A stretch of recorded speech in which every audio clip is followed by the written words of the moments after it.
La lutte contre la pollution est l'une de nos priorités. Bruno Bernard, le président de la métropole, a été clair aujourd'hui. Il n'a pas caché ses objectifs. D'ici 2026, les véhicules diesel ne pourront plus circuler. La zone concernée, en revanche, n'est pas encore définie. Ce sera l'objet notamment de la concertation qui débute aujourd'hui et qui concerne l'élargissement de la zone à faible émission. Les précisions de Lauriane Pellaud.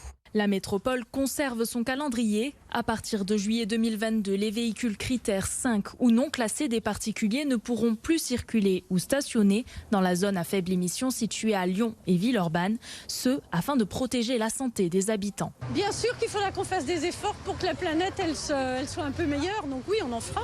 Ceux qui n'auront pas le choix, comment ils vont faire? Déjà, ils sont dans une situation un petit peu délicate suite au Covid.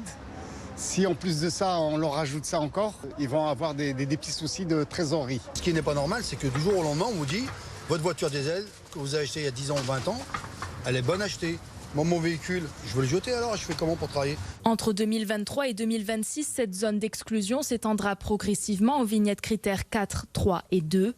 La métropole engage une concertation citoyenne jusqu'au 5 février 2022. L'objectif, trouver une solution pour tous. Les solutions à trouver pour les habitants, que ce soit les transports en commun, que ce soit le vélo, que ce soit des voitures moins polluantes, que ce soit des voitures partagées, ces solutions, elles sont compliquées à trouver. Il faut absolument qu'on arrive à associer toute la population qui le souhaite. C'est pour ça que nous faisons une consultation pendant 5 mois pour, ensemble, essayer de trouver des solutions à chaque cas particulier.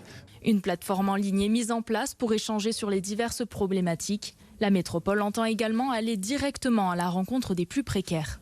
L'objectif de cette concertation, c'est de n'oublier personne, d'avoir une considération importante pour toutes les situations particulières qui vont poser problème, et il y en aura, et que pour celles-ci, on s'assure qu'elles aient toutes une solution de déplacement, y compris des dérogations, si elles doivent continuer d'utiliser leur voiture. Donc ça, ils doivent pouvoir nous le dire, et on doit collectivement débattre de comment on fait ça. L'élargissement du périmètre de la zone à faible émission est prévu. Pour ces secteurs supplémentaires, le calendrier sera plus souple.